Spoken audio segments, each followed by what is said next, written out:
بسم اللہ الرحمن الرحیم۔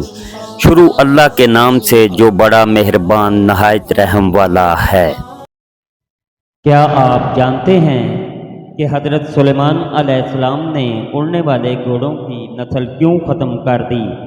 ناظرین محترم، آج کی اس ویڈیو کے اندر ہم آپ کو بیان کریں گے کہ حضور اکرم صلی اللہ علیہ وسلم کے زمانے میں اڑنے والا گھوڑا کس صحابی رسول کے پاس تھا، اور اللہ تبارک تعالیٰ نے حضرت سلیمان علیہ السلام کو جو اڑنے والے گھوڑے عطا فرمائے تھے وہ اس وقت کہاں ہیں، اور حضرت سلیمان علیہ السلام کو یہ اڑنے والے گھوڑے کہاں سے ملے تھے۔ پیارے دوستو، یہاں سب سے پہلے یہ جان لیجئے کہ تاریخ میں حضرت سلیمان علیہ السلام نے اڑنے والے گھوڑوں سے متعلق یوں بیان ہوا ہے کہ اللہ تبارک تعالیٰ نے حضرت سلیمان علیہ السلام کو بہت سے معجزے عطا کر رکھے تھے۔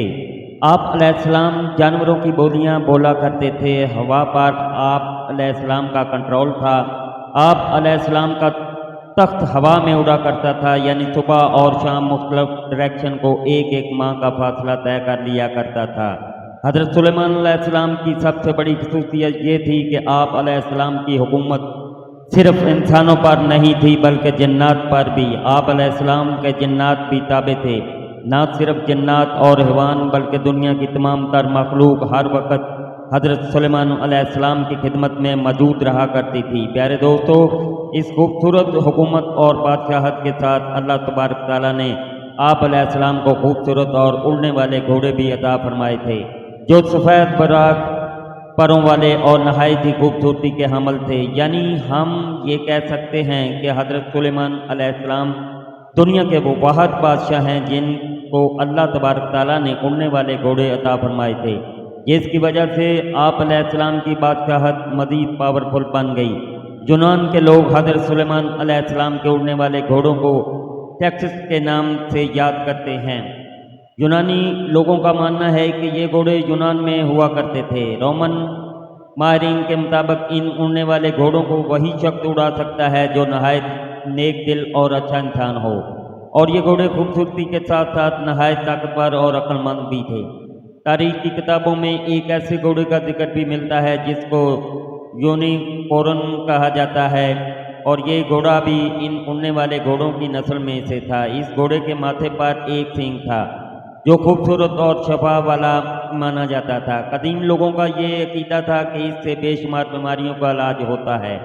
بہرحال جب حضرت سلیمان علیہ السلام نے ملکہ بلقیس کو اپنے دربار میں طلب کیا اور ان کو اللہ تبارک تعالیٰ کی وحدانیت پر ایمان لانے کا کہا تو ملکہ بلقیس نے دعوت حق قبول کر لی اور اللہ تبارک تعالیٰ کی وحدانیت پر ایمان لے آئیں، تو حضرت سلیمان علیہ السلام نے ملکہ سے نکاح کر لیا۔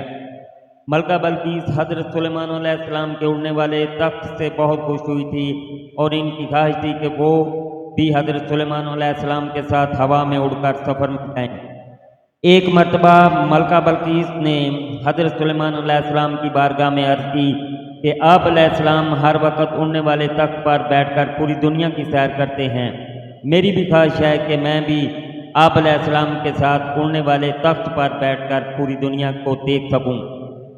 جب ملکہ بلقیس نے حضرت سلیمان علیہ السلام کے سامنے اپنی خواہش کا اظہار کیا تو حضرت سلیمان علیہ السلام نے فوراً ہوا کو آرڈر دیا، تو ہوا میں اڑنے والا تخت آپ علیہ السلام کے سامنے موجود ہو گیا۔ اس وقت حضرت سلیمان علیہ السلام نے ہوا کو حکم دیا کہ ملکہ بلقیس کو پوری دنیا کی سیر کرواؤ۔ لہذا ملکہ بلقیس اور حضرت سلیمان علیہ السلام اس پر سوار ہوئے اور وہ تخت ہوا میں اڑنے لگا۔ اس طرح پوری دنیا کی سیر کرتے کرتے وہ ایک جزیرے کے پاس پہنچے۔ ہوا میں اڑنے والے اس تخت نے حضرت سلیمان علیہ السلام اور ملکہ بلقیس کو سمندر کے بالکل درمیان میں ایک خوبصورت جزیرے میں اتار دیا۔ ملکہ بلقیس اس جزیرے کی خوبصورتی کو دیکھ کر بہت خوش ہونے لگی کہ اچانک ان کا گزر ایک ایسی جگہ پر ہوا جہاں پر کافی سارے گھوڑے موجود تھے اور وہ گھوڑے آپس میں کھیل رہے تھے۔ ملکہ بلقیس ان گھوڑوں کی خوبصورتی کو دیکھ کر بہت خوش ہوئی۔ جب ان اڑنے والے گھوڑوں کی نظر حضرت سلیمان علیہ السلام کے لشکر پر پڑی تو یہ بہت ہی خوبصورت پروں والے گھوڑے اڑتے اڑتے اچانک وہاں سے غائب ہو گئے۔ ملکہ بلقیس اور حضرت سلیمان علیہ السلام کو وہ اڑنے والے گھوڑے بہت پسند آئے۔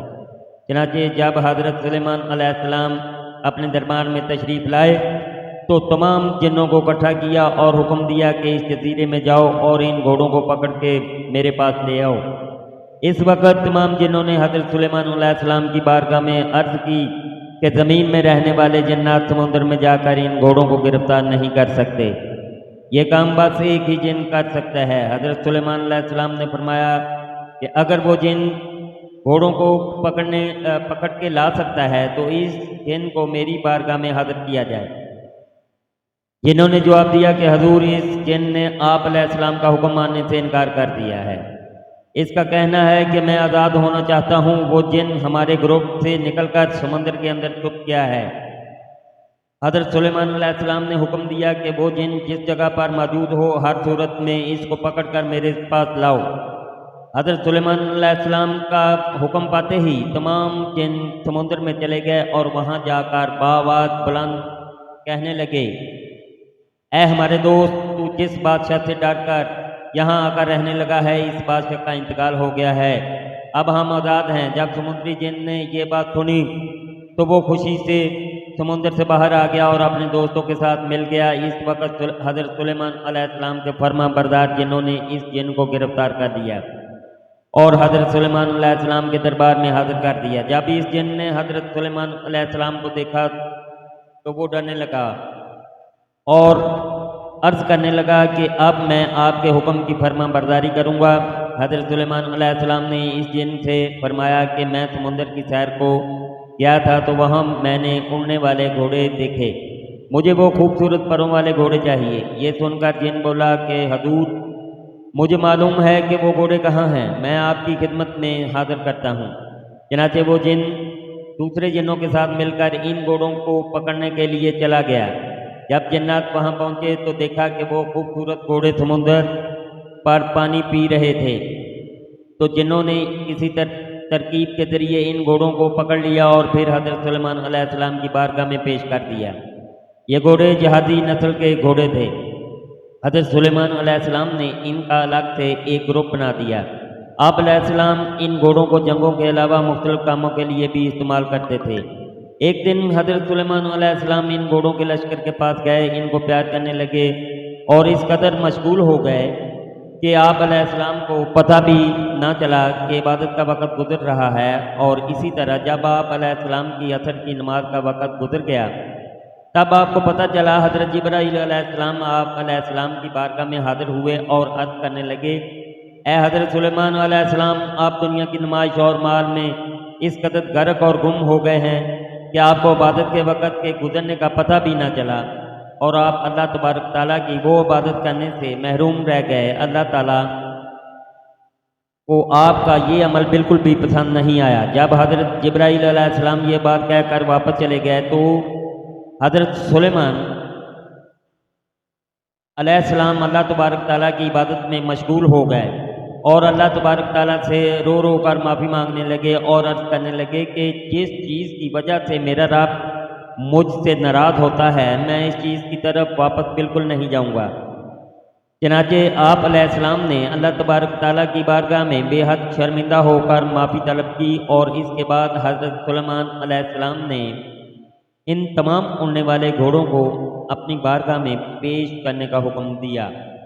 جب وہ سب گھوڑے پیش کر دیے گئے تو آپ علیہ السلام نے جہادی نسل کے سب گھوڑے کے پروں کو کٹوا دیا، جیسا کہ اللہ تبارک تعالیٰ نے قرآن مجید میں یوں ارشاد فرمایا ہے، اور ہم نے داؤد علیہ السلام کو سلیمان عطا کیے، وہ کیسے اچھے بندے تھے، بے شک وہ اللہ کی طرف رجوع کرنے والے تھے۔ جب ان کے سامنے شام کے وقت تیز رفتار گھوڑے حاضر کیے گئے تو فرمایا کہ میں نے مال کی محبت کو یاد الہی سے عزیز سمجھا، یہاں تک کہ سورج چھپ گیا، ان کو میرے پاس لوٹاؤ۔ بس وہ ان کی پنڈلیوں اور گردنوں پر ہاتھ پہننے لگے۔ حضرت سلیمان علیہ السلام گھوڑوں کی خوبصورتی میں مشغول ہو گئے اور آپ کی نماز قضا ہو گئی تو آپ نے اللہ سے معافی مانگی اور ان گھوڑوں کے پروں کو کاٹ دیا اور اس طرح ان گھوڑوں کی نسل کو ختم کر دیا۔ ان گھوڑوں کا ذکر حدیث پاک میں بھی ملتا ہے۔ ام المومنین حضرت عائشہ صدیقہ رضی اللہ تعالی عنہا سے روایت ہے کہ رسول کریم صلی اللہ علیہ وسلم غزوہ خیبر سے واپس تشریف لائے تو میرے